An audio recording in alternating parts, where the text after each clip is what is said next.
Namaku Babun. Aku ingin bercerita tentang pengalaman aneh yang aku alami, yaitu tersesat di kuburan keramat. Cerita ini berawal saat aku pulang bertandang dari rumah temanku dan terpaksa harus melewati sebuah komplek kuburan keramat. Hari itu aku berkunjung ke rumah temanku untuk sekedar bersilaturahim. Awalnya aku ingin menginap di rumah temanku itu, namun karena besok paginya aku harus mengantarkan ibuku ke kota, maka aku harus pulang ke rumah. Setelah pamitan pulang dengan keluarga temanku itu, aku segera tancap gas menuju ke rumah. Awalnya semua tampak seperti biasa, namun saat akan melewati jalan biasa yang aku lewati, ternyata jalan itu ditutup karena ada acara. Mau tidak mau, aku harus melewati kuburan keramat daerah situ.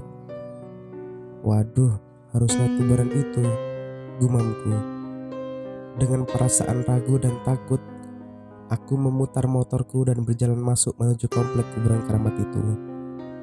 Dengan siaga aku berjalan melewati jalan setapak antar kuburan-kuburan.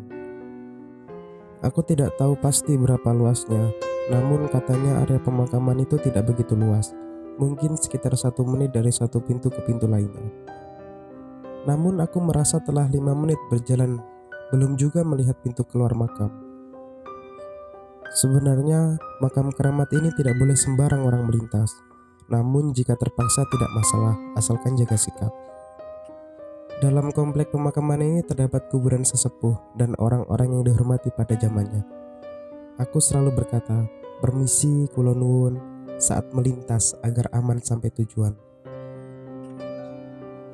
Aku merasa gelisah karena sudah lebih dari 10 menit aku belum keluar dari pemakaman itu.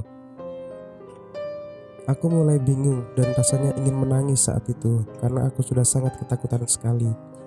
Apalagi gelap gulita dan hanya lampu sepeda motorku yang menyala. Sambil melihat kanan kiri mencari pintu keluar, aku melihat seorang bapak-bapak tua sedang berjalan berlawanan arah denganku. Dek, dek, dek, dek. Jantungku berdebar dengan kencang. Jangan-jangan ini hantu, aku bertanya dalam hati. "Mau kemana, dek?" tanya bapak itu. Aku tidak menggubrisnya dan tetap jalan lurus ke depan dan seolah-olah tidak melihatnya. "Bingung cari pintu keluarnya ya?" tanya bapak-bapak itu. Aku segera menghentikan motorku. Sepertinya bapak ini manusia. Dari cara bicaranya tidak menyeramkan, kataku dalam hati. Bapak itu menghampiriku dan bertanya, "Mau bapak bantu tunjukin jalan keluar?" tanya bapak itu. "Ya pak, tolong bantu saya. Dari tadi saya bingung nyari pintu keluarnya," jawabku. "Ayo ikut bapak," kata bapak itu. Aku mengikutinya dari belakang menggunakan motor. Mungkin bapak ini kuncen di sini, pikirku saat itu, dan perasaanku pun mulai tenang. Aku berjalan mengikuti bapak itu, namun perasaanku mulai merasa aneh, karena telah 3 menit berjalan belum juga aku melihat pintu keluarnya. "Masih jauh pak?" tanyaku. Bapak itu berhenti dan membalikan badannya melihatku. "Pulangnya besok saja. Kamu nginep di sini aja dulu, nemeni bapak," jawab bapak itu. Kemudian masuk ke dalam sebuah makam dan menghilang. Aku tidak percaya apa yang aku lihat. Seluruh tubuhku merinding ketakutan, dan seketika itu aku pingsan di tempat.